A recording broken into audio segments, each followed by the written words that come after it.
Hello friends, logical English classes में आपका स्वागत है।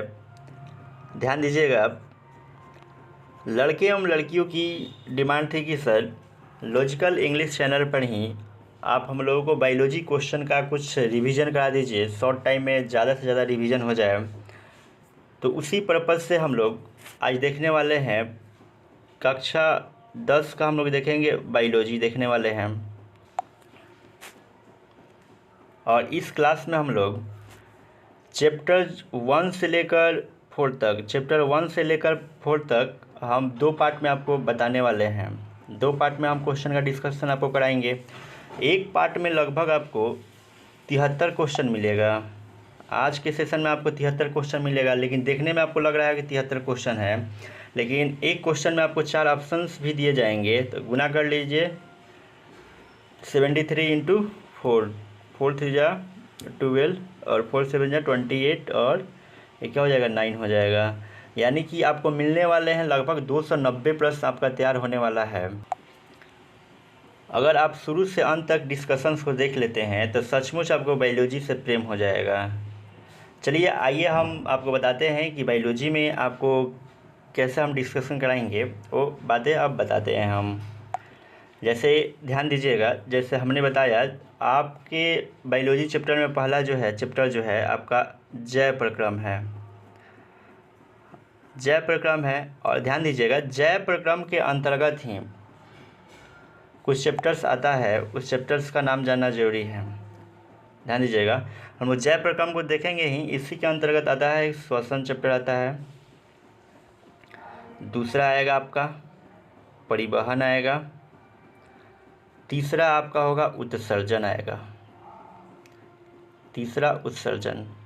यानी मेरे कहने का मतलब ये है कि हम लोग इस जैव प्रक्रम जो है, पहला ही आपका चैप्टर है भारतीय भवन, खोलिएगा तो आपको पहला चैप्टर ये मिलेगा, दूसरा दूसरा चैप्टर ये मिलेगा, तीसरा चैप्टर ये मिलेगा और चौथा उत्सर्जन मिलने वाला है, ठीक है ना। लेकिन एनसीईआरटी में इन चारों चैप्टर को मिलाकर एक चैप्टर बनाया गया है, इसलिए हम आपको डिस्कशन कराएंगे, आज के सेशन में डिस्कशन कराएंगे। तो इस चारों चैप्टर से सवाल को हम मिलाकर क्या कराएंगे, आपको डिस्कशन कराने वाले हैं, ठीक है ना। और डिस्कशंस ऐसा होगा कि एक क्वेश्चंस लिया जाएगा, उसमें 4 ऑप्शंस रहेंगे और चारों ऑप्शंस के बारे में आपको क्या किया जाएगा, बताया जाएगा। एक बार देख लीजिए, मैं विश्वास के साथ कह सकता हूँ कि सारे प्रश्न जो है आपके यहीं से बनने वाले हैं। बायोलॉजी का जो भी प्रश्न होगा, और कई बार सारे रिपीटेड क्वेश्चन होंगे, सारे रिपीटेड क्वेश्चन होंगे जो कई बार एग्जाम्स में पूछे गए हैं। तो आइए अब हम लोग स्टार्ट करते हैं आज का अपना क्वेश्चन, और आप लास्ट तक बन रहिएगा। देखिए हम लोग का पहला क्वेश्चन है, तो हम बड़ा कर देते हैं।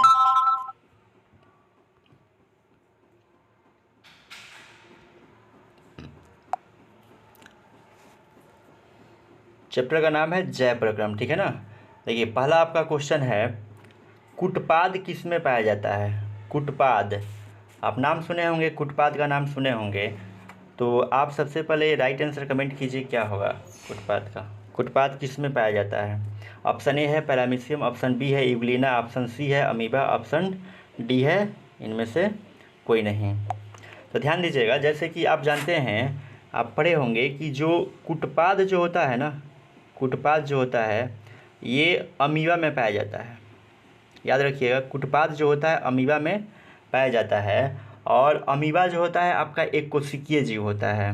अमीबा कैसा जीव होता है, एक कोशिकीय जीव होता है। आपसे जब भी पूछे कि अमीबा का प्रचलन अंग क्या है, तो आपका राइट आंसर क्या होगा, कुटपाद होगा।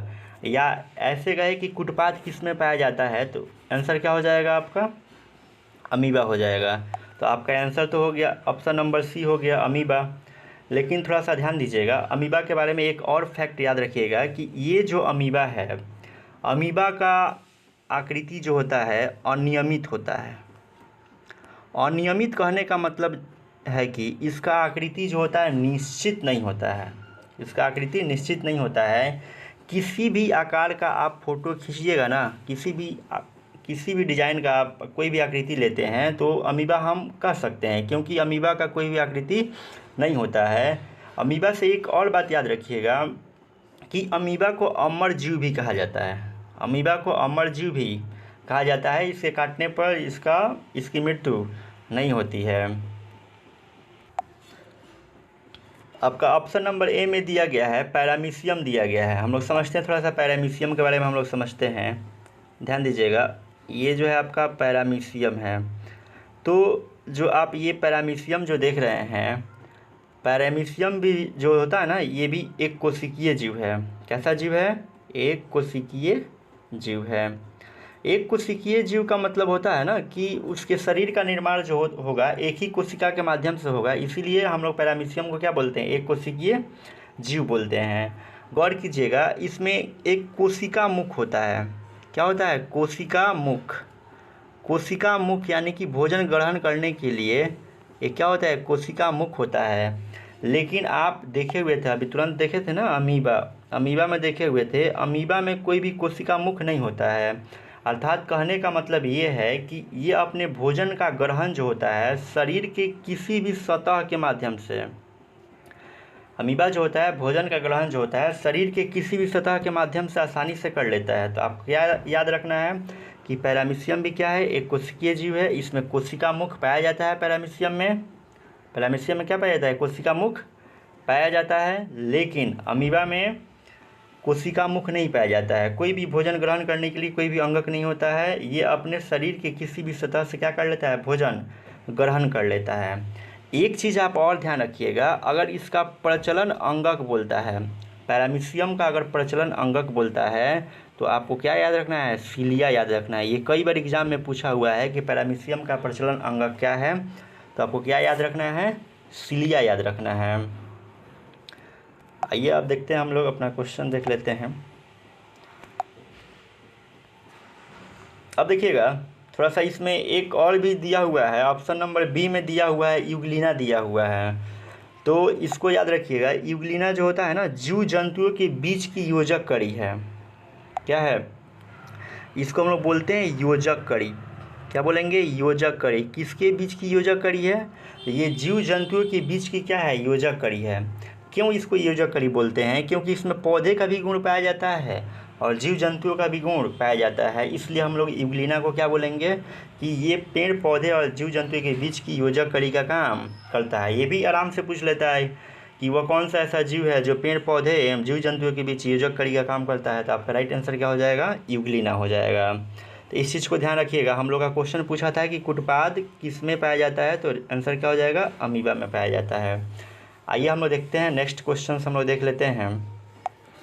दूसरा क्वेश्चन है कि प्रकाश संश्लेषण होता है, यानी कि आपको बताना है कि प्रकाश संश्लेषण कब होता है। ऑप्शन ए है रात में, ऑप्शन बी है दिन में, ऑप्शन सी है रात और दिन दोनों में, ऑप्शन डी है सुबह और शाम। चलिए इस प्रकाश संश्लेषण के बारे में कुछ हम लोग जानते हैं। तब तक ध्यान दीजिएगा, प्रकाश संश्लेषण के बारे में आप याद रखिएगा, वही पॉइंट बताएंगे जो एग्जाम में इससे पूछा जाएगा, ठीक है ना। ध्यान दीजिएगा, प्रकाश संश्लेषण आप जानते हैं, पढ़े होंगे, तो आपको बताया गया होगा कि प्रकाश संश्लेषण के लिए पेड़ पौधों को 4 चीज़ों की आवश्यकता होती है, तभी क्या होता है? प्रकाश संश्लेषण की क्रिया होता है। पहला CO2, दूसरा होता है सनलाइट। क्या होता है? सनलाइट। और तीसरा होता है आपका क्लोरोफिल,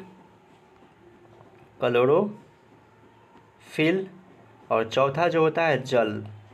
थोड़ा ध्यान दीजिएगा, मेरे कहने का मतलब ये है कि आप जानते हैं कि प्रकाश संश्लेषण की क्रिया के द्वारा ही पेड़ पौधे जो होते हैं अपना भोजन तैयार करते हैं। क्या तैयार करते हैं? भोजन। और इन भोजन को तैयार करने के लिए इन 4 चीज़ों की क्या होती है? आवश्यकता होती है। 4 चीज़ों की क्या होती है? आवश्यकता होती है। पहला है CO2, दूसरा है सनलाइट, तीसरा क्या है? क्लोरोफिल, और चौथा क्या है? जल है। अब आप हमको बताइए कि प्रकाश संश्लेषण क्रिया के द्वारा पेड़ पौधे जो बनाते हैं भोजन के रूप में क्या बनाते हैं? तो आपका राइट आंसर क्या हो जाएगा? ग्लूकोज बनाते हैं। क्या बनाते हैं? ग्लूकोज बनाते हैं। और आपसे कभी कभी एग्जाम में पूछ लेता है कि ग्लूकोज का फार्मूला क्या है, तो इसको भी ध्यान रखिएगा, C6H12O6। क्या याद रखेंगे? C6H12O6। तो अब हमको आप बताइए कि जो प्रकाश संश्लेषण की क्रिया जो हो रही है दिन में हो रही है कि रात में हो रही है?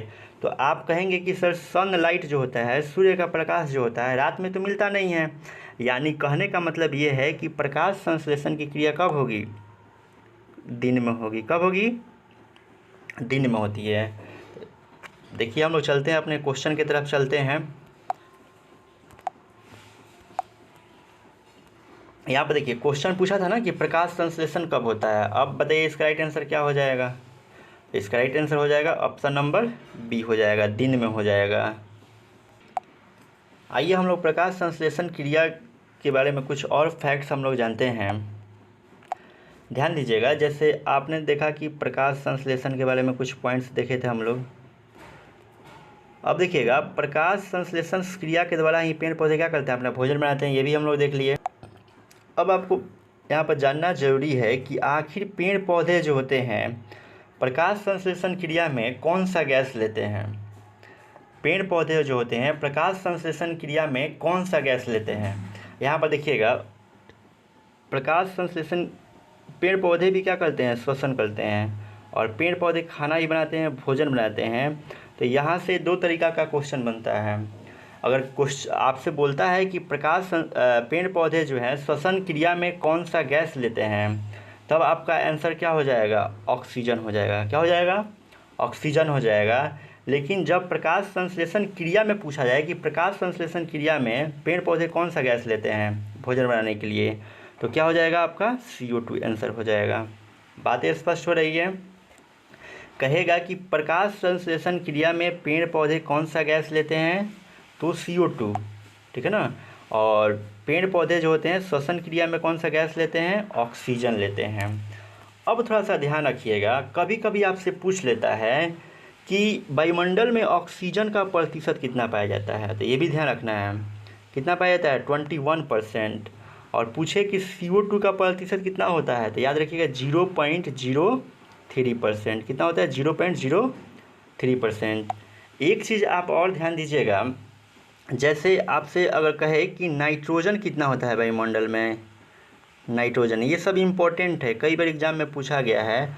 तो आप क्या याद रखेंगे? नाइट्रोजन का प्रतिशत कितना होता है? 78% होता है। ये प्रकाश संश्लेषण क्रिया से कुछ रिलेटेड पॉइंट था जो बहुत ही महत्वपूर्ण है। आइए हम लोग देखते हैं अगला क्वेश्चन। देखते हैं अगला क्वेश्चन क्या है। ध्यान दीजिएगा, क्वेश्चन नंबर हम लोग 3 देखने वाले हैं। तीसरा आपका क्वेश्चन है कि क्लोरोफिल वर्णक का रंग कैसा होता है? ऑप्शन ए है हरा, ऑप्शन बी है नीला, ऑप्शन सी है लाल, ऑप्शन डी है सफ़ेद है। आइए इसको अब हम लोग समझ लेते हैं। थोड़ा सा ध्यान दीजिएगा, जैसे आप अपने चारों तरफ देखे होंगे पेड़ पौधे देखे होंगे। क्या देखे होंगे? पेड़ पौधे आप देखे होंगे। तो इस पेड़ पौधे की अगर पेड़ पौधे में आप पत्ती देखे होंगे तो सबसे पहले बताइए कि पत्तियों का जो रंग होता है कैसा दिखाई देता है? इस पत्तियों का जो रंग होता है कैसा दिखाई देता है? तो सिंपल सा है, हरा दिखाई देता है। पत्तियों का रंग कैसा दिखाई देता है?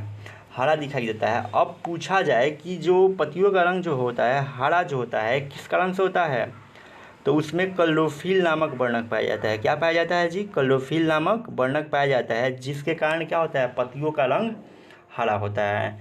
तो इस चीज़ को भी आप ध्यान रखिएगा। और एक चीज़ और याद रखिएगा कि जो प्रकाश संश्लेषण की जो क्रिया होती है, जो प्रकाश संश्लेषण की क्रिया होगी केवल जो होगी हरे पादपों में होगी।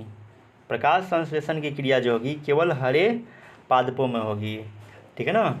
केवल हरे पादपों में ही क्या होती है? प्रकाश संश्लेषण की क्रिया होती है। इसलिए हम लोग क्या बोलते हैं, ध्यान दीजिएगा, क्लोरोफिल को हम लोग क्या बोलेंगे? क्लोरोफिल को प्रकाश संश्लेषी इकाई बोलते हैं। क्या बोलते हैं? प्रकाश संश्लेषी इकाई। कई बार क्वेश्चन पूछा हुआ है कि क्लोरोफिल को क्या बोला जाता है, तो याद रखिएगा प्रकाश संश्लेषी इकाई। क्लोरोफिल अणुओं को क्या बोला जाएगा? प्रकाश संश्लेषी इकाई। एक बात का आप ध्यान रखिएगा, कभी कभी क्या करता है ना कि ऑप्शन में जो होता है आपको क्लोरोफिल नहीं देगा। ये ऑप्शन दे रहा है ना, ऑप्शन में आपको क्लोरोफिल नहीं देगा। और जैसे मान लीजिए क्वेश्चन पूछ लिया कि पेड़ पौधे की पत्तियां जो होती है हरी होती है किसके कारण से, तो तो आप तो जानते हैं क्लोरोफिल के कारण से होती है, लेकिन इसी का नाम याद रखिएगा, दूसरा भी नाम होता है पर्णहरित। तो कभी कभी एग्जाम में क्लोरोफिल न देकर पर्णहरित भी दे देता है। तो नाम दोनों याद रखिएगा। क्लोरोफिल का मतलब ही क्या होता है? पर्णहरित होता है। इसी के कारण क्या होता है? पेड़ पौधे की पत्तियाँ हरी होती है, ठीक है ना। और प्रकाश संश्लेषण की क्रिया जो होती है केवल हरे पेड़ पौधों में ही होती है। और याद रखिएगा क्लोरोफिल को हम लोग क्या बोलते हैं? प्रकाश संश्लेषी इकाई बोला जाता है। आइए अब हम लोग देखते हैं नेक्स्ट क्वेश्चन हम लोग देख लेते हैं। नेक्स्ट क्वेश्चन हम लोग का होगा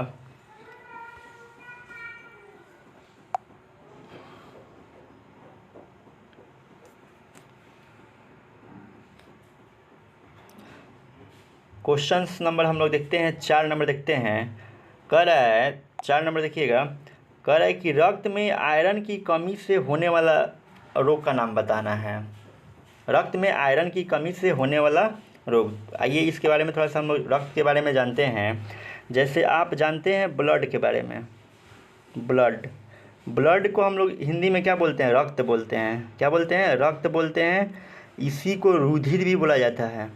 आप बायोलॉजी किताब पढ़ेंगे, रुधिर, रक्त, रुधिर, या इसको बोलते हैं हम लोग खून। अपने भाषा में क्या बोलते हैं? खून बोलते हैं। तो यहाँ से आप एक चीज़ याद रखिएगा, अगर क्वेश्चन पूछता है कि रक्त या रुधिर जो है कौन सा ऊतक है, तो याद रखिएगा तरल संयोजी ऊतक। क्या याद रखेंगे? तरल संयोजी ऊतक। रक्त या रुधिर कौन सा ऊतक है, तो आपको क्या याद रखना है? तरल संयोजी ऊतक। और एक चीज़ और ध्यान रखिएगा, कभी कभी पूछ लेता है कि एक मानव के शरीर में ब्लड कितना पाया जाता है, तो 5 से 6 लीटर, 5 से 6 लीटर ब्लड पाया जाता है। दूसरी बात आपको क्या याद रखना है कि आप जो रक्त का कलर जो देखते हैं, रक्त का कलर देखते हैं, इसके रक्त के कलर की बात किया जाए तो कैसा होता है? लाल होता है। कैसा होता है जी? रक्त का कलर जो होता है लाल होता है। और पूछा जाए कि लाल किसके कारण से होता है, तो हीमोग्लोबिन नामक वर्णक के कारण। किसके कारण होता है? हीमोग्लोबिन नामक वर्णक के कारण ही क्या होता है? ब्लड का रंग लाल होता है। और ये भी ध्यान रखिएगा कि आपके ब्लड में ही आयरन की मात्रा पाई जाती है। किसकी? आयरन को हम लोग क्या बोलते हैं? लोहा बोलते हैं। तो इसको हम संकेत इसका लिख देते हैं Fe। कभी कभी आपसे पूछ लेगा कि आयरन का संकेत क्या होता है? Fe। ब्लड में पाया जाता है Fe, ठीक है ना। अगर ब्लड में इसकी कमी हो जाए, आयरन की कमी हो जाए ब्लड में, तो एक रोग होता है जिसको हम लोग क्या बोलते हैं? एनीमिया नामक रोग बोलते हैं। कौन सा रोग बोलते हैं? एनीमिया नामक रोग बोलते हैं। अगर आपके ब्लड में आयरन की कमी हो जाए तो कौन सा रोग होगा? एनीमिया नामक रोग होगा। लेकिन ध्यान दीजिएगा, कभी कभी आपके ऑप्शन में एनीमिया नहीं लिखेगा। क्या लिखेगा? रक्त क्षीणता। इस चीज़ को ध्यान रखिए, रक्त क्षीणता।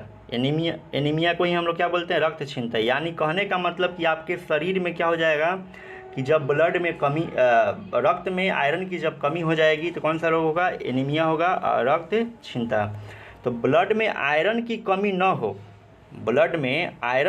न हो, उसके लिए आपको लेना पड़ेगा हरी पत्तेदार सब्जियाँ। क्या लेना पड़ेगा जी? हरी पत्तेदार सब्जियाँ। हरी पत्तेदार सब्जियों का क्या करना पड़ेगा? आपको सेवन करना पड़ेगा। तो इसको आप ध्यान रखिएगा। चलिए हम लोग देख लेते हैं हम लोग का क्वेश्चन क्या था।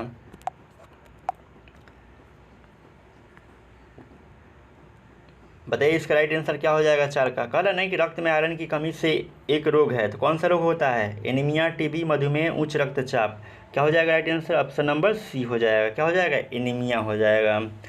अब देखिएगा थोड़ा सा, यहाँ पर दिया गया है टीबी आप सुने होंगे। टीबी क्या है? एक रोग है।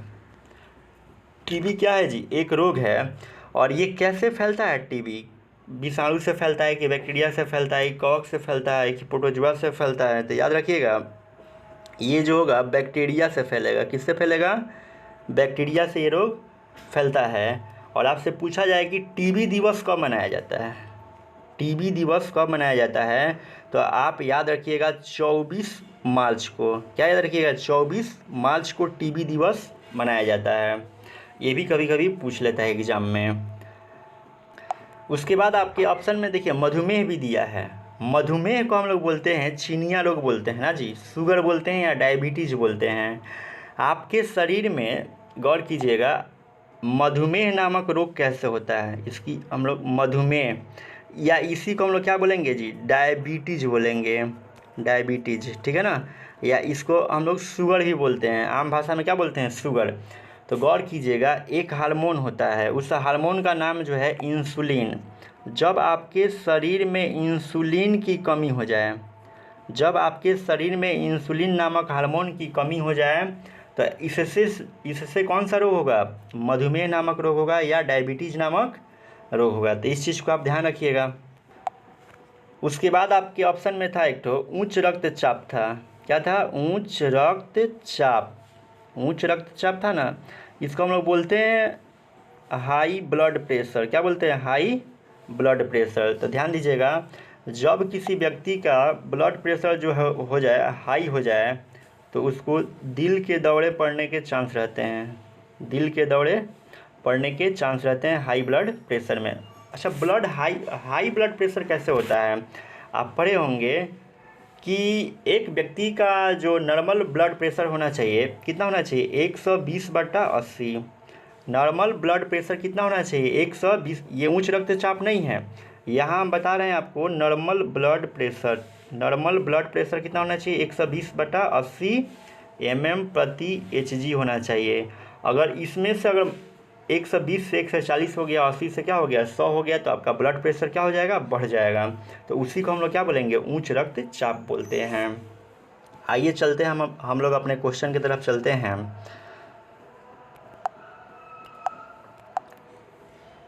क्वेश्चन नंबर कितना था जी, क्वेश्चन नंबर हम लोग का था 4 नंबर था, यही ना। सारे ऑप्शंस को हम लोग देख लिए, तो इसका राइट आंसर क्या हो जाएगा, ऑप्शन नंबर सी। रक्त में आयरन की कमी से कौन सा रोग हो जाएगा, एनीमिया नामक रोग हो जाएगा। चलिए हम लोग देखते हैं, आप क्वेश्चन नंबर हम लोग 5 की तरफ बढ़ते हैं। और 5वां क्वेश्चन है, कवक में पोषण की कौन सी विधि पाई जाती है। कवक में पोषण की कौन सी विधि पाई जाती है। पहला ऑप्शन है स्वपोषी, ऑप्शन बी है मृतजीवी, ऑप्शन सी है समभोजी, ऑप्शन डी है इनमें से कोई नहीं। तो ध्यान दीजिएगा, जब हम लोग अगर कवक की बात करते हैं, कवक की अगर बात किया जाए, तो कवक के विषय में आपको क्या याद रखना है, कवक में ये याद रखिएगा कि कवक जो होता है, पहले देख लेते हैं कि स्वपोषण का गुण पाया जाता है कि परपोषण का, या इसमें मृतजीवी पोषण पाया जाता है, ऐसे करके पूछा हुआ है सवाल। तो कवक में याद रखिएगा कि मृतजीवी पोषण पाया जाता है। कैसा पोषण पाया जाता है जी, मृतजीवी पोषण पाया जाता है। तो इस चीज़ को आप क्या करेंगे, याद रखेंगे कि कवक में कैसा पोषण, मृतजीवी पोषण पाया जाता है। देखिए, मृतजीवी का मतलब होता है कि वैसे जीव जो अपना भोजन जो होता है सड़े गले चीज़ों से क्या करते हैं, प्राप्त करते हैं। वैसे जीव जो अपना भोजन सड़े गले चीज़ों से प्राप्त करते हैं, उससे हम लोग क्या बोलेंगे, मृतजीवी बोलते हैं। तो कहे कि मृतजीवी का उदाहरण दीजिए, तो बहुत अच्छा एग्जाम्पल क्या दिया हुआ है, कवक हो जाएगा आपका। इसके अतिरिक्त आप क्या याद रखेंगे, अगर आपसे मान लीजिए कि मृतजीवी का कभी एग्जाम्पल पूछ लिया, तो एक ठो तो हो गया आपका कवक हो गया, दूसरा आप याद रखेंगे बैक्टीरिया याद रखेंगे। क्या याद रखेंगे, बैक्टीरिया। बैक्टीरिया भी क्या है, मृतजीवी का बहुत महत्वपूर्ण एग्जाम्पल है। उसके बाद आपको दूसरा एग्जाम्पल क्या याद रखना है, दूसरा एग्जाम्पल आपको याद रखना है प्रोटोजोआ। क्या याद रखना है, प्रोटोजोआ। ये दूसरा एग्जाम्पल याद रखिएगा, प्रोटोजोआ। यहाँ से हम लोग बहुत अच्छा चीज़ समझे हैं कि मृतजीवी वैसे जीव को कहा जाता है जो अपने भोजन के लिए अन्य जीवों पर निर्भर रहते हैं, उसे हम लोग क्या बोलते हैं, मृतजीवी बोलते हैं। ये क्या करते हैं ना कि जीव जंतु का जो मृत शरीर होता है उसका अपघटन करते हैं। अपघटन का मतलब होता है कि ये छोटे छोटे क्या करते हैं, टुकड़े में उसको तोड़ते हैं। अपघटन का मतलब क्या होता है, छोटे छोटे टुकड़ों में तोड़ते हैं। इसीलिए याद रखिएगा, इसीलिए हम लोग मृतजीवी को क्या बोलते हैं, अपघटक बोलते हैं। इसीलिए मृतजीवी को अपघटक बोला जाता है, क्योंकि मृतजीवी जो होते हैं यानी कि बैक्टीरिया, प्रोटोजोआ और कवक, ये मरे हुए जीव जंतुओं के शरीर को छोटे छोटे खंडों में विभाजित करते हैं। इसीलिए हम लोग मृतजीवी को क्या बोलते हैं, अपघटक बोलते हैं। तो इस चीज़ का भी ध्यान रखिएगा। ये क्वेश्चन भी पूछा गया है कि मृतजीवी को हम लोग क्या बोलते हैं, तो अपघटक हम लोग बोलते हैं। आइए अब चलते हैं, हम लोग का प्रश्न क्या था उसको हम लोग देखते हैं। क्वेश्चन नंबर हम लोग का था 5 नंबर था ना, कॉक में पोषण की कौन सी विधि पाई जाती है, तो इसका राइट आंसर क्या हो जाएगा, ऑप्शन नंबर बी हो जाएगा, मृतजीवी पोषण। अब देखिएगा आपके ऑप्शन में ऑप्शन नंबर ए भी दिया है, ए भी दिया है, स्वपोषी दिया है, तो इसके बारे में थोड़ा सा हम लोग देख लेते हैं। देखिए स्वपोषी, स्वपोषी से भी सवाल पूछा हुआ है। याद रखिएगा कि वैसे जीव जो अपना भोजन स्वयं बनाते हैं, वैसे जीव जो अपना भोजन प्रकाश संश्लेषण क्रिया द्वारा स्वयं बनाते हैं। स्वपोषी क्या करते हैं, प्रकाश संश्लेषण क्रिया द्वारा स्वयं अपना क्या करते हैं, भोजन का निर्माण करते हैं। इसलिए हरे पौधे को हम लोग क्या बोलते हैं, स्वपोषी बोलते हैं। स्वपोषी में याद रखिएगा जितने भी हरे पौधे होंगे सबके सब क्या कहलाएंगे, स्वपोषी कहलाएंगे। और हम अभी आपको बताए हैं कि पेड़ पौधे जो होते हैं हरे दिखाई देते हैं, तो हरे दिखाई देने का गुण क्या है, क्योंकि पेड़ पौधे की पत्तियों में क्लोरोफिल नामक वर्णक पाया जाता है। कौन सा वर्णक, क्लोरोफिल नामक वर्णक पाया जाता है, इसी को हम लोग बोलते हैं पर्णहरित बोलते हैं, ठीक है ना। तो याद रहेगा कि स्वपोषी के बारे में याद रखिएगा कि स्वपोषी जो होते हैं प्रकाश संश्लेषण क्रिया द्वारा अपना भोजन स्वयं बनाते हैं। और प्रकाश संश्लेषण की क्रिया किसमें होगी, केवल हरे पौधे में। स्वपोषी का उदाहरण दीजिए तो क्या हो जाएगा, हरे पौधे। और पेड़ पौधे की पत्तियों का रंग हरा क्यों होता है, क्लोरोफिल या पर्णहरित नामक वर्णक के कारण। और यहाँ से आपको एक पॉइंट और याद रखना है कि ये जो देख रहे हैं ना, पर्णहरित जो देख रहे हैं या क्लोरोफिल देख रहे हैं, यही जो होता है ना, यही सूर्य के प्रकाश को अवशोषित करता है। तो आपसे क्वेश्चन पूछ सकता है कि सूर्य के प्रकाश को अवशोषित कौन करता है, तो याद रखिएगा ये पर्णहरित या क्लोरोफिल ही क्या करता है, सूर्य के प्रकाश को क्या करता है, अवशोषित करता है। अब हम लोग बढ़ते हैं अपने क्वेश्चन की तरफ, हम लोग बढ़ जाते हैं। अब ध्यान दीजिएगा, ये पूछा था ना कॉक में पोषण की कौन सी विधि, मृतजीवी हो गया, स्वपोषी के बारे में हम लोग देख लिए। अब थोड़ा सा समभोजी के बारे में देखिएगा। जैसे आप पढ़े होंगे परपोषण के प्रकार पढ़े होंगे, क्या पढ़े होंगे, परपोषण के प्रकार, परपोषण के प्रकार पढ़े होंगे। तो उसमें आपको बताया गया होगा कि परपोषण जो होता है 3 प्रकार का होता है। कितने प्रकार का होता है परपोषण, 3 प्रकार का होता है। तीनों के बारे में हम फिर से डिस्कस करते हैं, गौर कीजिएगा। मृतजीवी, तो मृतजीवी तो अभी आपको हम बताएं। और दूसरा याद रखिएगा परजीवी, दूसरा याद क्या रखेंगे, परजीवी। और तीसरा याद रखेंगे प्राणी संपोषण, क्या याद रखेंगे, प्राणी संपोषण याद रखेंगे। मृतजीवी में हमने क्या बताया कि वैसे जीव जंतु जो अपने भोजन के लिए सड़े गले चीज़ों पर आश्रित रहते हैं, उसको हम लोग क्या बोलेंगे, मृतजीवी बोलेंगे। जैसे हमने नाम रखा था, कवक रखा था नाम, जीवाणु नाम रखा था, ठीक है ना। और परजीवी का मतलब क्या, कि अपना भोजन ये खुद नहीं बनाएंगे, दूसरे से अपना भोजन क्या करेंगे, ग्रहण करेंगे। तो इसमें परजीवी में क्या हो जाएगा, आपका कवक भी हो जाएगा और जीवाणु हो जाएगा, ठीक है ना। कवक, जीवाणु, बहुत सारे जीव हो जाएंगे। बस आपको समझना है कि वैसे जीव जो अपना भोजन नहीं बनाते हैं उसको हम लोग किस में रखेंगे, परजीवी के अंतर्गत रखेंगे। जैसे गौर कीजिएगा, सबसे एक बेस्ट यहाँ से क्वेश्चन पूछता है कि अमरबेल में किस प्रकार का पोषण पाया जाता है।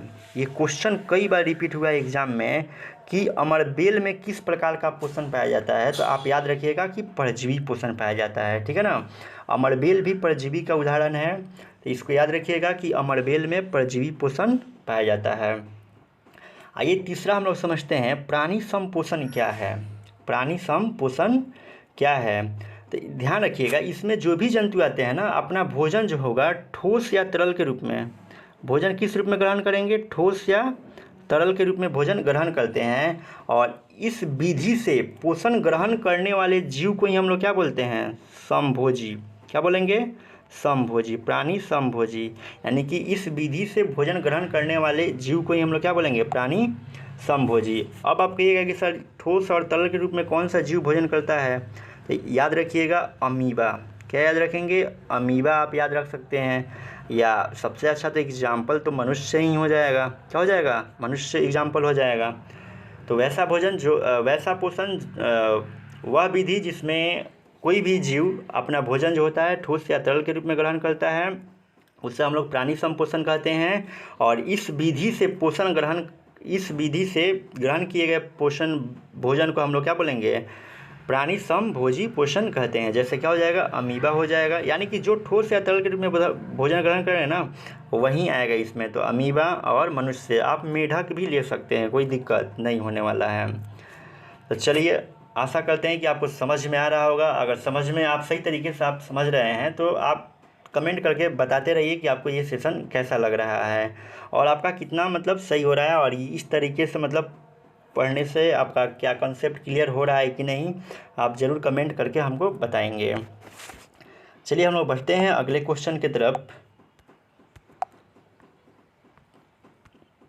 अगला क्वेश्चन हम लोग का है क्वेश्चन नंबर हम लोग 6 देखने वाले हैं।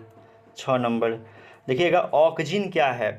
ये ऑक्सीजन जो है आपके 5वें चैप्टर से दिया गया है, तो गौर कीजिएगा, ध्यान दीजिएगा। इसको हम लोग समझते हैं। जैसे आप पढ़े होंगे पादप हार्मोन पढ़े होंगे, ठीक है ना। क्या पढ़े हैं, पादप हार्मोन आप पढ़े होंगे। तो आपको बताया गया होगा, पादप हार्मोन के बारे में बताया गया होगा कि पादप हार्मोन जो होते हैं 4 प्रकार के होते हैं। कितने प्रकार के, देख लेते हैं हम लोग पादप हार्मोन के बारे में थोड़ा सा। पहला याद रखिएगा कौन सा, ऑक्सीजन। क्या याद रखना है, पहला ऑक्सीजन याद रखना है। दूसरा आपको याद रखना है जिब्रेलिन्स याद रखना है। क्या याद रखना है, जिब्रेलिन्स, जिब्रेलिन्स, ठीक है ना। दूसरा जिब्रेलिन्स, और तीसरा साइटोकाइनिन, साइटोकाइनिन। तीसरा क्या हो जाएगा, साइटोकाइनिन। ये 5 प्रकार के होते हैं, हम आपको बताएंगे, ठीक है ना। साइटोकाइनिन, और एक तो होता है एब्सिसिक एसिड। क्या होता है, एब्सिसिक एसिड, एब्सिसिक एसिड होता है। क्या होता है, एब्सिसिक एसिड होता है। और आपका 5वां जो होता है एथिलीन होता है। 5वां क्या हो जाएगा, एथिलीन, 5वां एथिलीन होता है। चलिए यहाँ पर हम शॉर्टकट आपको बता देते हैं, गौर कीजिएगा। ऑक्सीजन जो होता है ना, ऑक्सीजन नामक जो हार्मोन होता है, ये पेड़ पौधे की लंबाई में क्या करता है, वृद्धि करता है। वही पॉइंट जो एग्जाम से डायरेक्टली रिलेटेड होगा। ऑक्सीजन जो होता है पेड़ पौधे की लंबाई को क्या करता है, बढ़ाता है। जिब्रेलिन्स भी क्या करता है कि पेड़ पौधे की लंबाई को बढ़ाएगा। क्या करेगा, पेड़ पौधे की लंबाई को बढ़ाता है ये भी। और जिब्रेलिन्स नामक हार्मोन के प्रयोग से हम लोग बृहत आकार के, मतलब बड़े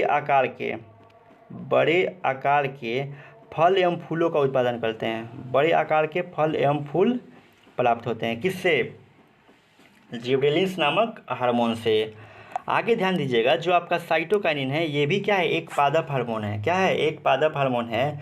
ये पेड़ पौधे में जीर्णता को रोकता है। अब कहिएगा कि सर ये जीर्णता क्या है, तो जीर्णता का मतलब होता है बुढ़ापा। पेड़ पौधे को बुढ़ाने नहीं देता है, बुढ़ापा को क्या करता है, ये रोकता है। और दूसरी बात साइटोकाइनिन की, कि ये पर्णहरित को नष्ट नहीं होने देता है। ये पर्णहरित को क्या कर, नष्ट नहीं होने देता है, जिससे पेड़ पौधे की पत्तियां जो होती है हमेशा हरी और ताज़ी बनी रहती है।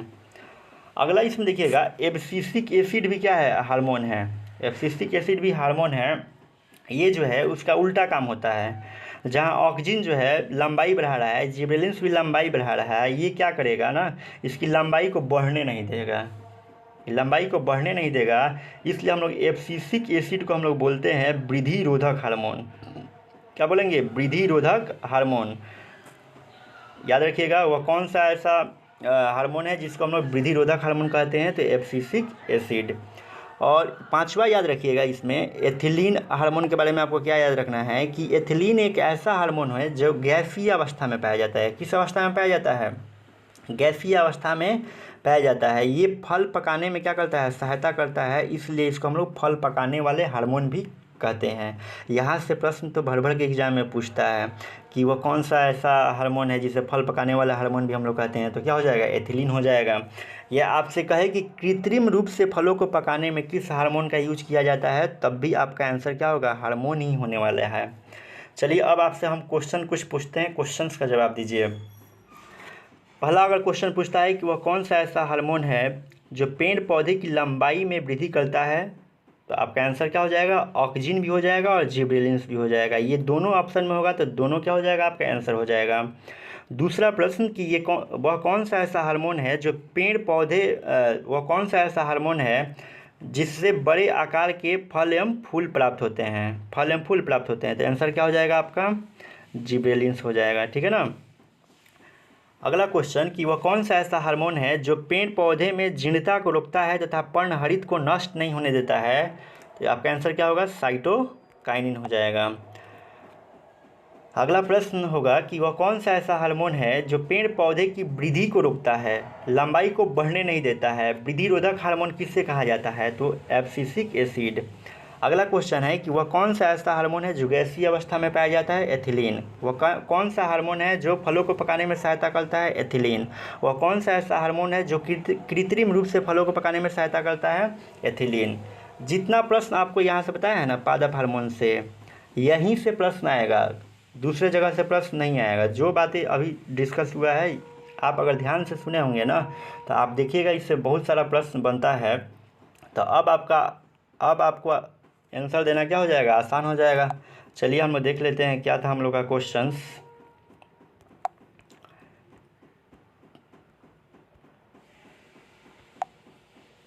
ये तो दूसरा खुल गया ना, आप लोग ऐसे बने रहिए, देखते हैं हम लोग क्या है क्वेश्चन।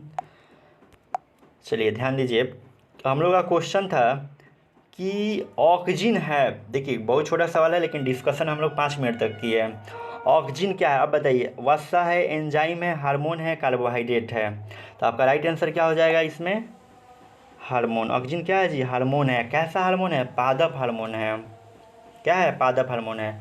अब थोड़ा सा ध्यान रखिएगा, थोड़ा सा ऑप्शन नंबर जैसे ऑप्शन में ए दिया है ना, वसा में दिया है, तो वसा में आपको क्या याद रखना है, वसा में कैसे आप याद रखेंगे, जैसे देखिए वसा, इसको हम लोग फैट्स भी बोलते हैं। क्या बोलते हैं, फैट्स ही बोलते हैं। अगर आपसे पूछा जाए कि सबसे ज़्यादा जो एनर्जी मिलता है किससे मिलता है, वसा से मिलता है। सबसे ज़्यादा एनर्जी जो मिलता है, ऊर्जा जो मिलता है किससे मिलता है, वसा से मिलता है। जैसे आप पढ़े होंगे कि 5 प्रकार के पोषक तत्व होते हैं। पहला कार्बोहाइड्रेट, दूसरा क्या हो जाएगा, वसा, तीसरा प्रोटीन, चौथा खनिज लवण और पांचवा क्या हो जाएगा, विटामिन हो जाएगा। ठीक है ना। तो सबसे अधिक जो होता है ऊर्जा जो मिलता है किससे, वसा से मिलता है। 9.2 किलो कैलोरी ऊर्जा मिलता है इससे। और देखिएगा सबसे अधिक ऊर्जा देने वाला कौन सा हो गया, वसा हो गया। और आपसे ये भी प्रश्न पूछ सकता है कि तुरंत ऊर्जा कौन देता है। अगर आप सेवन करते हैं तो आपको तुरंत ऊर्जा कौन देगा, कार्बोहाइड्रेट। कौन देगा, कार्बोहाइड्रेट तुरंत ऊर्जा देता है। कार्बोहाइड्रेट का आप सेवन कीजिएगा ना जिसमें कार्बोहाइड्रेट पाया जाता है, जैसे जितने भी मोटे अनाज होंगे ना सब में कार्बोहाइड्रेट पाए जाते हैं। जैसे आप लिख सकते हैं मक्का लिख सकते हैं, ज्वार लिख सकते हैं, बाजरा लिख सकते हैं, गेहूँ लिख सकते हैं। ठीक है ना। तो इसको खाने से तुरंत आपको क्या मिलता है, एनर्जी मिलता है। जैसे पूछता है कभी कभी कि ग्लूकोज जो है, ग्लूकोज किसका रूप होता है, ग्लूकोज किसका रूप है, तो ग्लूकोज भी क्या है, कार्बोहाइड्रेट का ही एक क्या है, रूप है। जैसे आप देखे होंगे कि खिलाड़ी जब खेलते हैं ना तो लंच टाइम में क्या किया जाता है, उनको ग्लूकोज दिया जाता है ताकि उनको तुरंत क्या मिले, एनर्जी मिले, तुरंत एनर्जी मिले, इसलिए उनको ग्लूकोज पिलाया जाता है। अब देखिएगा यहाँ से आपसे पूछ सकता है कि ग्लूकोज का फार्मूला क्या होता है, C6H12O6। इस चीज़ को भी आप लोग ध्यान रखिएगा। हम लोग का ऑप्शन में था केवल वसा था ना, तो वसा को हम लोग देख लिए। अब देखते हैं कि और क्या है ऑप्शन में, आगे देखिएगा। उसके बाद है कार्बोहाइड्रेट भी था, कार्बोहाइड्रेट भी आपको बता दिए। एंजाइम के बारे में हम लोग थोड़ा सा जानते हैं। एंजाइम के बारे में एक चीज़ याद रखिएगा, एंजाइम जो होता है भोजन के पाचन में सहायता करता है। ये क्या करेगा, भोजन के पाचन में क्या करता है, एंजाइम सहायता करता है। बहुत सारे एंजाइम्स होते हैं जो भोजन को पचाने में क्या करते हैं, सहायता करते हैं। चलिए हम लोग शॉर्ट टर्म में ही हम लोग देखेंगे, नहीं तो ज़्यादा देखेंगे तो बहुत ज़्यादा वीडियो क्या हो जाएगा, लंबा हो जाएगा। और आप लोग थोड़ा सा कमेंट आप लोग करते रहिए कि आप लोग को ये सेशन कैसा लग रहा है। और आज ज़्यादा से ज़्यादा अपने फ्रेंड के बीच शेयर कीजिए ताकि उनको भी लाभ मिले। आइए हम लोग देखते हैं अगला क्वेश्चन, हम लोग देखते हैं क्वेश्चन नंबर हम लोग 7 देखते हैं। मनुष्य में वृक्क संबंधित है, मनुष्य में वृक्क किससे संबंधित है। तो आइए हम लोग जानते हैं कि वृक्क के बारे में हम लोग जानते हैं कि आखिर वृक्क है क्या। देखिए वृक्क को हम लोग गुर्दा भी कहते हैं, क्या बोलते हैं, गुर्दा भी बोलते हैं। देखिए मेरी जहाँ तक जानकारी है हिंदी में हम लोग वृक्क बोलते हैं, उर्दू में गुर्दा बोलते हैं, इसको इंग्लिश में हम लोग क्या बोलेंगे,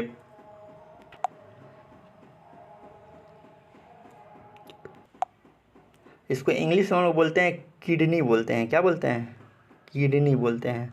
अब आपको थोड़ा सा अनुमान लग गया होगा कि भाई किडनी का काम क्या है। तो गौर कीजिएगा, किडनी का काम है अपशिष्ट पदार्थों का उत्सर्जन करना। अपशिष्ट पदार्थों का क्या करना? उत्सर्जन करना। ये ध्यान रखिएगा, किडनी का काम क्या है? अपशिष्ट पदार्थों को शरीर से बाहर निकालना। दूसरी बात आपको क्या याद रखना है, यहाँ से एक बहुत इंपॉर्टेंट क्वेश्चन पूछता है कि वृक्क की रचनात्मक एवं क्रियात्मक इकाई को क्या कहा जाता है? तो याद रखिएगा, नेफ्रॉन। वृक्क की रचनात्मक एवं क्रियात्मक इकाई को हम लोग क्या बोलते हैं? नेफ्रॉन बोलते हैं। कभी कभी क्या होता है ना कि जैसे क्वेश्चन बना था ना कि प्रत्येक वृक्क की संरचनात्मक एवं रचनात्मक इकाई को क्या बोला जाता है? नेफ्रॉन बोला जाता है। तो कभी कभी आपके ऑप्शन में नेफ्रॉन नहीं देगा। अब क्यों नहीं देगा वो जाने। आपके ऑप्शन में कभी कभी दे देता है वृक्क नलिकाएँ, ठीक है ना, वृक्क नलिकाएँ। तो याद रखिएगा, नेफ्रॉन को ही हम लोग क्या बोलते हैं? वृक्क नलिकाएँ बोलते हैं। और प्रत्येक वृक्क में लगभग कितने नेफ्रॉन पाए जाते हैं, ये भी आपको याद रखना है। लगभग जो होता है 10 लाख के करीब जो होता है। कितने? 10 लाख के करीब क्या होता है? नेफ्रॉन पाया जाता है प्रत्येक वृक्क में, ठीक है ना। एक चीज़ आप और याद रखिएगा, यहाँ से एक क्वेश्चन पूछता है कि मानव शरीर का सबसे महत्वपूर्ण उत्सर्जी अंग, मानव शरीर का सबसे महत्वपूर्ण उत्सर्जी अंग क्या हो जाएगा? आपका वृक्क ही हो जाएगा, ठीक है ना। मानव शरीर का सबसे महत्वपूर्ण उत्सर्जी अंग क्या हो जाएगा? वृक्क हो जाएगा। वृक्क की रचनात्मक एवं क्रियात्मक इकाई को क्या बोलते हैं? नेफ्रॉन बोलते हैं। वृक्क उत्सर्जन का काम करता है। नेफ्रॉन को हम लोग क्या बोलते हैं? वृक्क नलिका बोलते हैं। एक वृक्क में कितने नेफ्रॉन पाए जाते हैं? 10 लाख नेफ्रॉन पाए जाते हैं। अब आपसे क्वेश्चन पूछ सकता है कि एक मनुष्य में कितना वृक्क पाया जाता है? कितना वृक्क पाया जाता है? तो 2 वृक्क पाया जाता है। कितना वृक्क पाया जाता है? 2 वृक्क पाया जाता है। लेकिन जोड़ा में आपसे पूछता है, एग्जाम में कैसे पूछेगा? जोड़ा में। तो आप लिखिएगा 1 जोड़ा। वृक्क कितना पाया जाता है? 1 जोड़ा वृक्क पाया जाता है। और दूसरा पॉइंट ये है, कभी कभी आपसे पूछ देता है कि वृक्क का आकार कैसा होता है, वृक्क दिखता कैसा है। तो याद रखिएगा, सेम के बीज के समान। जो आप सेम का बीज देखे होंगे ना, बिल्कुल सेम के बीज के समान इसका वृक्क का संरचना आपको दिखाई देगा। जैसे ऐसे दिखाई देता है वृक्क जो होता है ना, सेम के बीज के समान वृक्क दिखाई देगा। और ये वृक्क जो होता है ना, गहरे भूरे लाल रंग का होता है। कैसा होता है जी? गहरे भूरे लाल रंग का होता है। अब आइए हम लोग देखते हैं हम लोग का क्वेश्चन था क्या, उस पर हम लोग ज़्यादा डिस्कस करेंगे अपने क्वेश्चंस के ऊपर।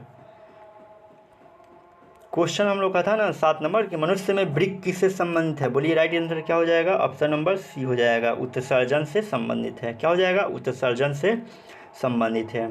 इसमें ऑप्शन ए है पोषण। ऑप्शन ए क्या है? पोषण है। तो पोषण का मतलब आप जान लीजिए कि भोजन ही होता है। और दूसरा इसमें क्या है? श्वसन है। तो श्वसन जो होता है सभी जीवों के लिए आवश्यक है। अगर श्वसन क्रिया नहीं होगा तो कोई भी जीव जो है जीवित नहीं रह पाएगा। ऑप्शन डी जो है परिवहन है। तो परिवहन क्रिया के द्वारा क्या होता है कि शरीर में पदार्थों का क्या होता है? आवागमन होता है। एक स्थान से दूसरा स्थान पर पदार्थ पहुंचते हैं किस क्रिया के माध्यम से? परिवहन क्रिया के माध्यम से। आइए अब हम लोग देखते हैं नेक्स्ट क्वेश्चन देखते हैं। क्वेश्चन नंबर हम लोग 8 देख लेते हैं। क्वेश्चन नंबर 8 है, स्वपोषी पोषण के लिए आवश्यक है। स्वपोषी पोषण के लिए क्या आवश्यक है? तो ऑप्शन ए है CO2, ऑप्शन बी है क्लोरोफिल, ऑप्शन सी है सूर्य का प्रकाश, ऑप्शन डी है सभी। आपको हम बता चुके हैं, बताइए इसका राइट आंसर क्या हो जाएगा? बोलिए इसका राइट आंसर क्या होगा? इसका राइट आंसर हो जाएगा ऑप्शन नंबर डी, यानी कि स्वपोषी पोषण के लिए CO2 भी आवश्यक है, सूर्य का प्रकाश भी और क्लोरोफिल भी आवश्यक है। हम देखते हैं अगला क्वेश्चन देखते हैं।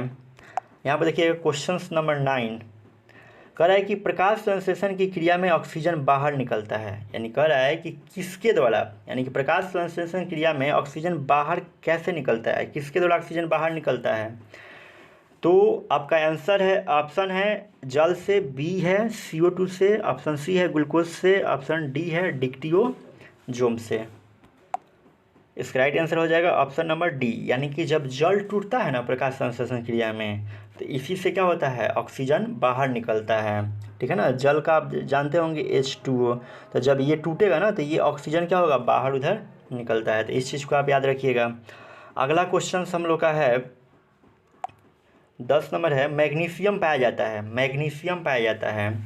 तो आप जानते हैं कि ये जो क्लोरोफिल होता है ना, क्लोरोफिल में ही क्या होता है, मैग्नीशियम पाया जाता है। क्लोरोफिल का जो केंद्र होता है, क्लोरोफिल का जो केंद्र होता है उसी में क्या पाया जाता है, मैग्नीशियम पाया जाता है, ठीक है ना। और दूसरी बात याद रखिएगा, क्लोरोफिल कहाँ पाया जाता है, पत्तियों में पाया जाता है। ऑप्शन नंबर बी, लाल रक्त कण जो है ना, आपसे क्वेश्चन पूछता है कि लाल रक्त कण जो कहाँ पाया जाता है, तो याद रखिएगा अस्थि मज्जा में। कहाँ पर, अस्थि मज्जा। अस्थि मज्जा को हम लोग बोलते हैं बोन मैरो बोलते हैं, क्या बोलते हैं, बोन मैरो। और लाल रक्त कण लाल क्यों दिखाई देते हैं, तो हमने चर्चा किया है हीमोग्लोबिन के कारण। लाल रक्त कण लाल क्यों दिखाई देते हैं, तो याद रखिएगा हीमोग्लोबिन के कारण। अब होता है श्वेत रक्त कण, यानी कि आपका जो होता है, जो ब्लड होता है ना, तो ब्लड में 3 प्रकार की रुधिर कोशिकाएं पाई जाती है। पहला तो हो गया लाल रक्त कण, दूसरा श्वेत रक्त कण, और तीसरा क्या हो जाएगा, प्लेटलेट्स हो जाएगा। इसमें आप श्वेत रक्त कण में याद रखिएगा कि ये जो होती है ना अनियमित आकार की होती है, अनियमित, यानी कि इसका आकार जो होता है ना नियमित नहीं होता है, ठीक है ना। और इसमें हीमोग्लोबिन नामक वर्णक नहीं पाया जाता है, जिसके कारण से ये श्वेत दिखाई देती है। अब बात कर लेते हैं ऑप्शन नंबर सी की, बात करते हैं बर्नी लवक। तो आप ध्यान दीजिएगा, इसको समझाने के लिए थोड़ा सा दूसरा पेज हम लेते हैं। देखिए लवक आप पढ़े होंगे, 9th क्लास में भी पढ़े होंगे कि लवक जो होता है 3 प्रकार का होता है। लवक कितना प्रकार का होता है, 3 प्रकार का होता है।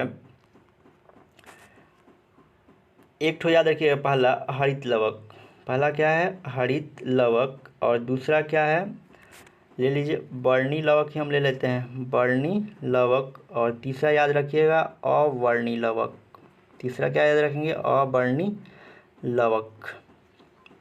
चलिए समझिएगा, हरित लवक क्या होता है, हरित लवक कहाँ पाया जाता है, पेड़ पौधे में ही। लवक तो सबसे पहले पाया जाता है पेड़ पौधे में पाया जाता है। तो इसका मतलब ये है कि जितना आप ये लवक देख रहे हैं ना, हरित लवक, बर्नी लवक, अवर्णी लवक, ये सभी पेड़ पौधे में पाए जाएंगे। और हरित लवक कहाँ पाया जाता है, पत्तियों में पाया जाता है। हरित लवक कहाँ पाया जाता है, पत्तियों में पाया जाता है। इसी की सहायता से हरित लवक की सहायता से ही प्रकाश संश्लेषण की क्रिया क्या होती है, संभव होती है। इसलिए पत्तियों को हरित लवक का रसोई घर भी कहा जाता है। ये याद रखिएगा कि किसको रसोई घर बोला जाता है, पत्तियों को। हरित लवक का रसोई घर किसे बोला जाता है, पत्तियों को हरित लवक का रसोई घर कहा जाता है। क्योंकि भोजन भी बनता है ना, तो पत्तियों में ही क्या रहता है, संग्रह इकट्ठा रहता है। बर्नी लवक में आपको क्या याद रखना है कि आप जितने भी फूलों के आप रंग देखोगे, रंग बिरंगे जो फूल होते हैं ना, रंग बिरंगे जो फूल होते हैं, फूलों का जो विभिन्न कलर देखते हैं ना, वो बर्नी लवक के कारण ही क्या है, संभव है। कोई फूल उजला है, कोई लाल है, अनेक कलर के हैं सब, तो ये सब बर्नी लवक की देन है। तो आपसे क्वेश्चन पूछता है कि फूलों के विभिन्न रंग का होना किस लवक के कारण संभव है, बर्नी लवक के कारण। अब देखिएगा अवर्णी लवक में आपको तीसरा में क्या याद रखना है कि ये अवर्णी लवक वैसे जगहों पर पाया जाएगा ना पेड़ पौधे में जहाँ पर सूर्य का प्रकाश न पहुँचता हो। यानी कहने का मतलब ये है कि ये पेड़ पौधे की जड़ों में क्या होता है, ये पाया जाता है, पेड़ पौधे की जड़ों में पाया जाता है। इस चीज़ को आप याद रखिएगा। आते हैं हम लोग अपने क्वेश्चन पर आ जाते हैं। अब थोड़ा सा देखिएगा, हम लोग क्वेश्चन नंबर कितना देख रहे थे, हम लोग क्वेश्चन नंबर हम लोग का था 10 नंबर था। इसका राइट आंसर मैग्नीशियम कहाँ पाया जाता है, क्लोरोफिल में। अब चलिए हम लोग देखते हैं क्वेश्चन नंबर हम लोग 11 देखते हैं। देखिए विश्राम की अवस्था में मनुष्य का हृदय 1 मिनट में कितनी बार धड़कता है, विश्राम की अवस्था में, यानी कि आप जब नॉर्मल होते हैं तो उस समय जो है आपका हृदय जो है 1 मिनट में कितनी बार धड़कता है, तो ये सब किसी को पता है। कितनी बार, 72 बार। कितनी बार, 72 बार। लेकिन देखिएगा ना, जो छोटा बच्चा होगा जिसका जन्म मतलब 6 महीना हुआ, 5 महीना हुआ, तो उसका हृदय जो होता है ना हम लोग की अपेक्षा अधिक बार धड़कता है। तो ये याद रखिएगा आप लोग, ठीक है ना। अगला क्वेश्चन है, क्वेश्चन नंबर हम लोग 12 की तरफ देखते हैं। 12 नंबर है, पौधों में जाइलम द्वारा पदार्थों का स्थानांतरण होता है। पौधों में जाइलम द्वारा पदार्थों का स्थानांतरण होता है। आइए हम आपको समझाते हैं जाइलम के बारे में। आप पढ़े होंगे कि जटिल अस्थायी उत्तक के बारे में आप पढ़े होंगे। किसके बारे में पढ़े हैं, जटिल अस्थायी उत्तक। जटिल अस्थायी उत्तक के बारे में आप पढ़े होंगे।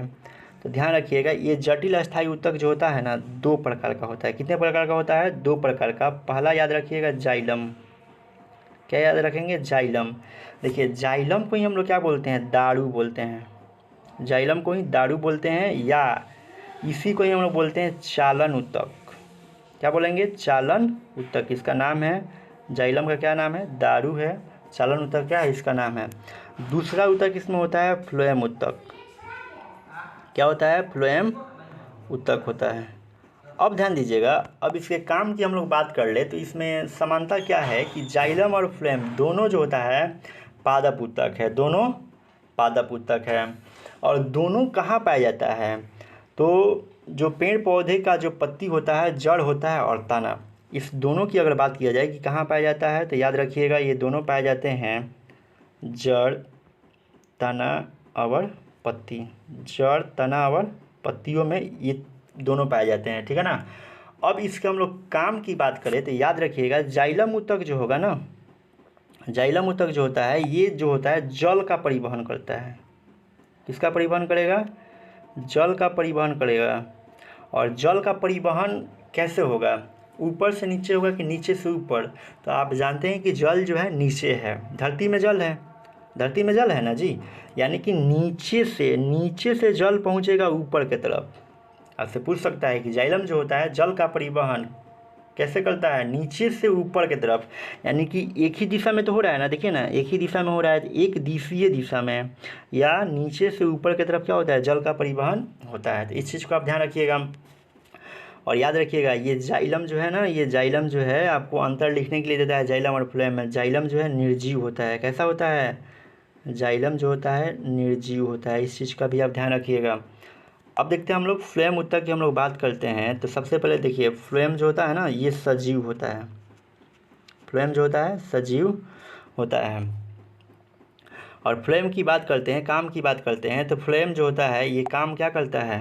आहार का चालन करता है, आहार का परिवहन कह सकते हैं, या खाद्य पदार्थों का क्या बोल सकते हैं? खाद्य पदार्थों का परिवहन।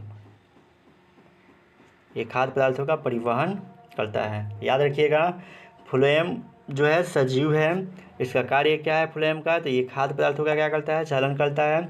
जाइलम जो है निर्जीव है। जाइलम को हम लोग दारू के नाम से भी जानते हैं, चालन ऊतक के नाम से भी जानते हैं। जाइलम जो होता है जल का परिवहन करता है। और दोनों कहाँ पाए जाते हैं? तो दोनों जड़ में, तना में और पत्ती में पाए जाते हैं। एक चीज़ और याद रखिएगा, हम लोग फ्लोएम को बास्ट भी बोलते हैं। फ्लोएम ऊतक को क्या बोलते हैं? बास्ट भी हम लोग बोलते हैं। तो आप समझ गए हैं कि किसका क्या काम है। आइए हम लोग देखते हैं, अपने क्वेश्चंस की तरफ बढ़ जाते हैं। हम लोग देख रहे थे क्वेश्चंस नंबर शायद 11 हम लोग देख रहे थे ना। हाँ 11 नहीं 12 हम लोग देख रहे हैं। तो बताइए इसका राइट आंसर क्या हो जाएगा? पौधों में जाइलम द्वारा पदार्थों का स्थानांतरण कैसे होगा? तो जाइलम क्या करता है? जल का परिवहन करेगा। तो जल नीचे से तो ऊपर जाएगा ना, जल नीचे से ही तो ऊपर जाएगा ना। देखिए तो नीचे से ऊपर दिया है क्या? इसमें दिया है नीचे की ओर। पदार्थों का स्थान नीचे की ओर नहीं होगा, ऊपर की ओर। देखिए तो ये तो ऊपर की ओर हो रहा है ना, तो क्या हो जाएगा? 12 का राइट आंसर बी हो जाएगा। क्या हो जाएगा? 12 का बी। और देखिएगा फ्लोएम में क्या होता है ना, फ्लोएम में जो खाद्य पदार्थ बनता है ना, जो भोजन बनता है, उसमें नीचे से ऊपर की तरफ भी होगा और ऊपर से नीचे की तरफ भी होगा। यानी कि आप बोल सकते हैं द्विदिशीय, मतलब दोनों दिशाओं में होगा।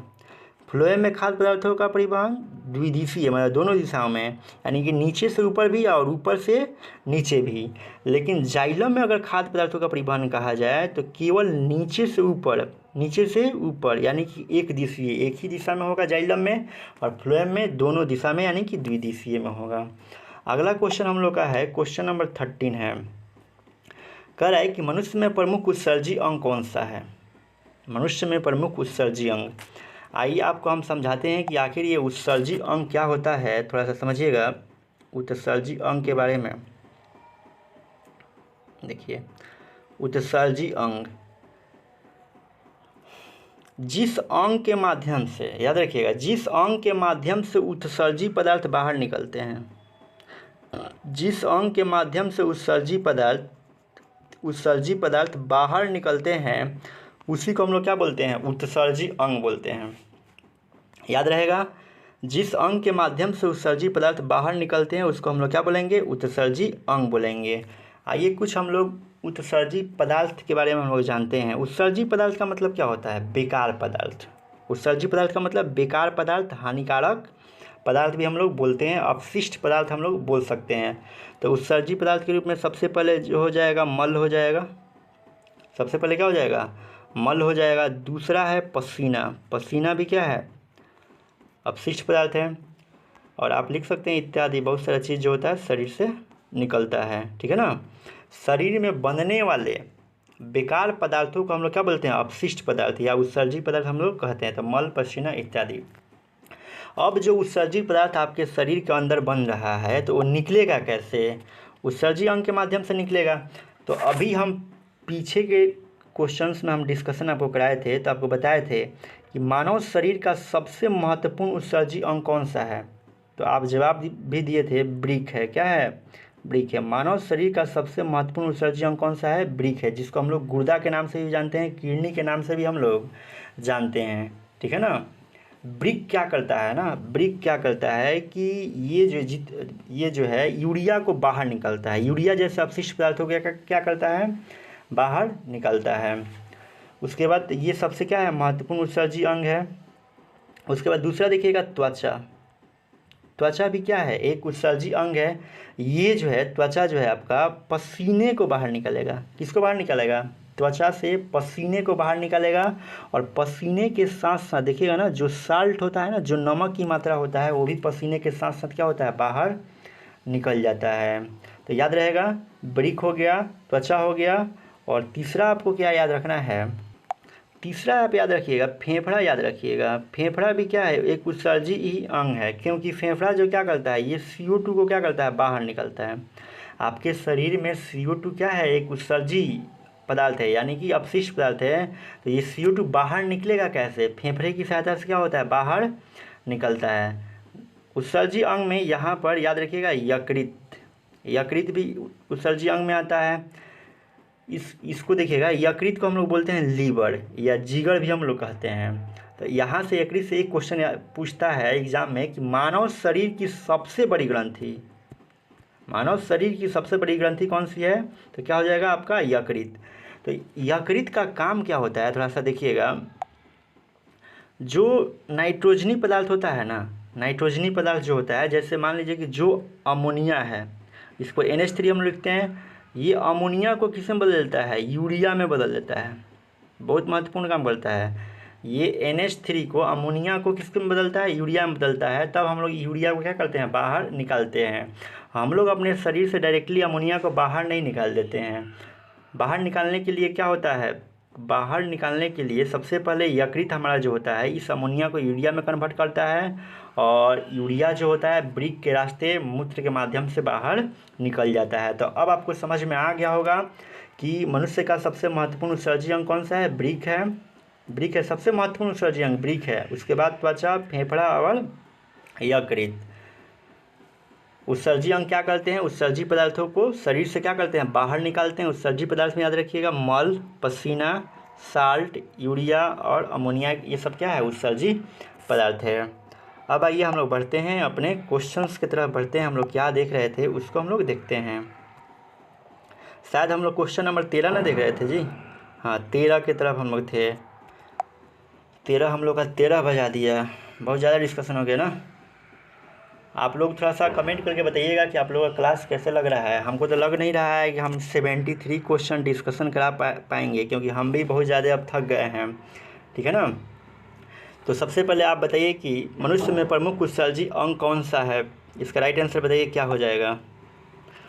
तो देखिए, ऑप्शन ए रक्त है, ऑप्शन बी है श्वेत ग्रंथि है, ऑप्शन बी है ऑप्शन डी है अग्नाशय, ऑप्शन सी है ब्रिक। क्या हो जाएगा, ऑप्शन नंबर सी, प्रमुख उत्सर्जी अंग क्या हो जाएगा, सी। क्या हो जाएगा, ब्रिक हो जाएगा आपका। देखिए, ब्लड के बारे में हम अभी बताए थे, ऐसे ही बता देते हैं, लिख के नहीं बताएंगे। ब्लड जो होता है ना आपका, एक तरल संयोजी ऊतक है। रक्त क्या है, एक तरल संयोजी ऊतक है। एक वयस्क मनुष्य में कितना ब्लड पाया जाता है, तो 5 से 6 लीटर क्या होता है, ब्लड पाया जाता है। और यहाँ से एक चीज़ और याद रखिएगा, देखिए यदि आपसे पूछा जाता है ना कि ये, अगर पूछा जाता है कि पुरुषों में ब्लड अधिक होता है कि महिलाओं में ब्लड अधिक होता है, तो याद रखिएगा, पुरुषों में जो ब्लड जो होता है 1/2 लीटर जो होता है अधिक होता है महिलाओं से। महिलाओं की तुलना में पुरुषों में जो होता है ब्लड जो होता है 1/2 लीटर क्या होता है, अधिक होता है। और ब्लड का रंग जो होता है लाल कैसे होता है, तो हीमोग्लोबिन नामक वर्ण के कारण। और ब्लड में पाया जाता है, आयरन की मात्रा ब्लड में पाई जाती है, और उस ब्लड में अगर आयरन की कमी होती है तो कौन सा रोग हो जाएगा, एनीमिया नामक रोग हो जाएगा। ठीक है ना। उसके बाद दूसरा इसमें ऑप्शन है श्वेत ग्रंथि। श्वेत ग्रंथि से क्या निकलता है, पसीना निकलता है। याद रखिएगा, श्वेत ग्रंथि से पसीना जो होता है शरीर से बाहर निकल जाता है, तो बहुत अच्छा काम करता है श्वेत ग्रंथि। ये शरीर से अपशिष्ट पदार्थ को, ये क्या है, अपशिष्ट पदार्थ है, अपशिष्ट पदार्थ को क्या करता है, बाहर निकलता है। इसमें एक और ऑप्शन बच रहा है आपका, ऑप्शन नंबर बच रहा है ऑप्शन नंबर डी के बारे में थोड़ा सा देखिएगा। अगर आपसे पूछा जाता है कि वह कौन सी ऐसी ग्रंथि है जो मिश्रित है, यानी कि एक मिश्रित ग्रंथि का नाम बताइए, तो अग्नाशय जो है ना, अग्नाशय एक ग्रंथि है जो मिश्रित ग्रंथि है। मानव शरीर की सबसे बड़ी ग्रंथि का नाम पूछा जाए तो वो जो है यकृत है, और मानव शरीर की दूसरी सबसे बड़ी ग्रंथि का नाम पूछा जाए तो याद रखिएगा अग्नाशय। और अग्नाशय को मिश्रित ग्रंथि के नाम से भी जाना जाता है। आज के लिए बस इतना ही रहने दीजिए, क्योंकि हम भी थक गए हैं। मेरा टारगेट जो था 73 का टारगेट था, लेकिन हमको नहीं लग रहा है कि अब हम इससे आगे करा पाएंगे क्वेश्चंस। देखिए ऐसे पढ़िएगा ना, प्रत्येक मतलब ऑप्शन का डिस्कशन करके पढ़िएगा, तो आपका जो टोटली जो जैसे आप चैप्टर पढ़ते हैं ना, टोटली चैप्टर का क्या हो जाएगा, रिवीजन हो जाएगा। तो आप बताइएगा कि आपको ये क्लास कैसा लगा। आपके कमेंट के बाद ही इस चैप्टर को क्या रखा जाएगा, कंटिन्यू रखा जाएगा। और ज़्यादा से ज़्यादा अपने मित्रों में क्या कीजिए, इस वीडियो को शेयर कीजिए, ताकि आपके मित्र को भी लाभ पहुंच सके। और इस चैनल पर जितने भी अभी न्यू स्टूडेंट देख रहे हैं, इस चैनल को क्या कर दे, सब्सक्राइब कर दे, ताकि हर पल का नोटिफिकेशन आपको मिलता रहे। Thank you. मिलते हैं आपके एक कमेंट के बाद और लाइक के बाद।